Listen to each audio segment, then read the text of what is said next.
Nurse banks millions after side hustle goes viral. My favorite quote in the headline, it was very unintentional. So imagine if we put some intention to this. This is a great story.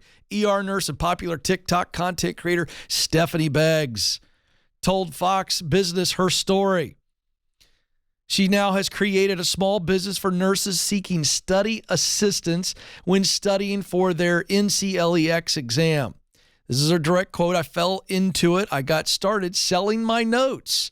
How it started for her is she was studying for the board's exam, and it was right when the pandemic happened, so she didn't have anybody to study with. So she would teach. This is so great. She goes, I would teach myself to the wall. It's just like what I'm doing right now.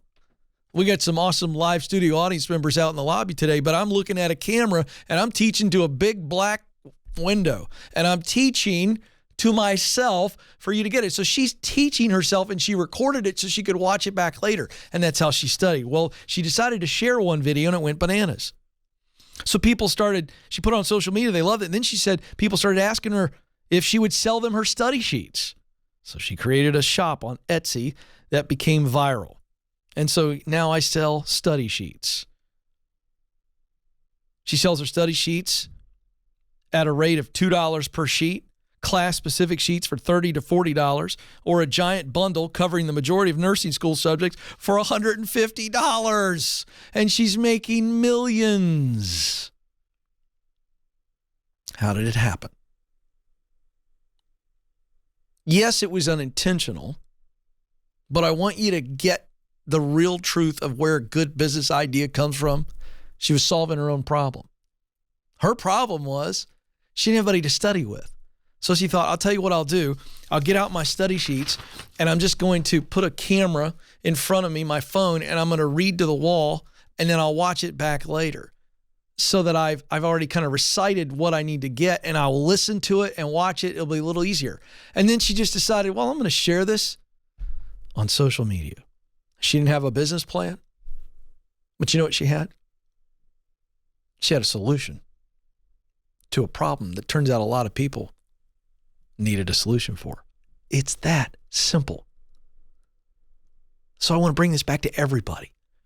You're looking for that side hustle? You want to work for yourself?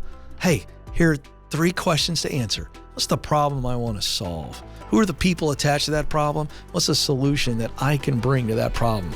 There's your idea. Same situation. How can you do what I'm telling nurses to think about doing? Then we've got a really hopeful story. So we're going to start with some pain, and we're going to analyze why the pain is there. And let me tell you what you can do about it, and then I'm going to show you a story of someone who's figured it out. So this is going to be very hopeful, but first the pain. There's an ongoing nursing shortage crisis, which was already building prior to the pandemic, but now, according to Karen Fountain, an ER level 1 trauma nurse who manages 240 nurses deployed in New York City hospitals, that's part of the problem. We'll get to that in a moment. As the director of clinical services and nursing for Ingenovis Health Travel Nurses. This is a direct quote. She said, many nurses are walking away from the job in tears. We don't want to offer poor care, and we do our best not to. But when you have the ratio nurses are facing now, there is no way to deliver the best health care that you want. And what she's talking about as it relates to ratios is the amount of people coming in that need care versus the amount of people who can help them. According to a March survey from Incredible Health, folks, this is stark. This is going to freak some of you out, and it probably should.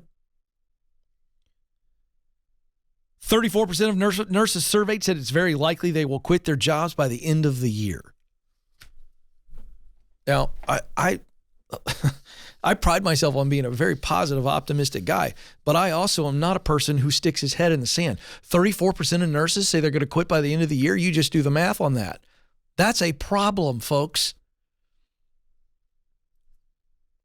About 44% of nurses said burnout in the high-stress environment is the driving force behind their decision to quit.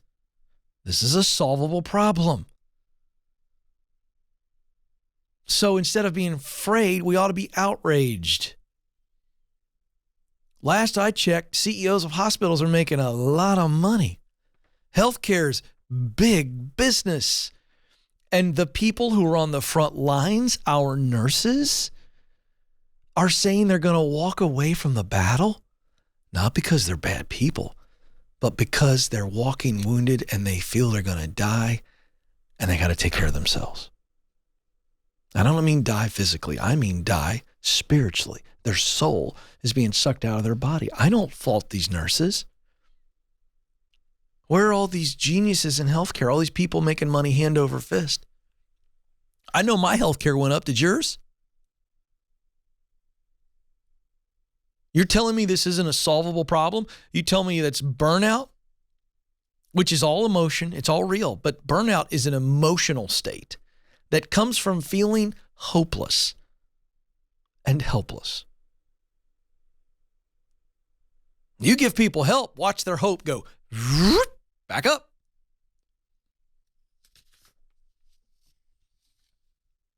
I'm not going to keep breaking this down much further, but the bottom line is that the way to solve this is getting support, healthcare support opportunities and jobs out there, giving nurses in nursing schools greater opportunity to actually train while in school. How about we do less classroom and more mentorship? Has it occurred to any geniuses in the nursing industry that why don't we take all these people that are studying to be nurses and get them on the job? And while they're not doing nurse duties, they're watching nurse duties. Watch. And they're helping the nurses do stuff that they can do that don't require the medical training. There's a thought. This country was built on apprenticeships. You wanted to be a blacksmith, you know what you did? You went and worked for a blacksmith that did all the junk and grunt work that the blacksmith didn't want to do. But while you were doing that, you learned how to do it. Don't tell me nursing isn't the same. I'm tired of all these eggheads and politicians and lobbyists and everybody just trying to take advantage of the system when we've got real life problems. Nurses, I'm here for you. Hear me say, if you've got to walk away from the industry, watch. I'm going to give you a wonderful example, but listen to me, nurses. I want to talk right to your heart because I've talked to many of you on the show. One of the things that's keeping these nurses in this prolonged rut of burnout is because they feel guilty leaving. And the reason they feel guilty leaving is the reason they joined the industry in the first place.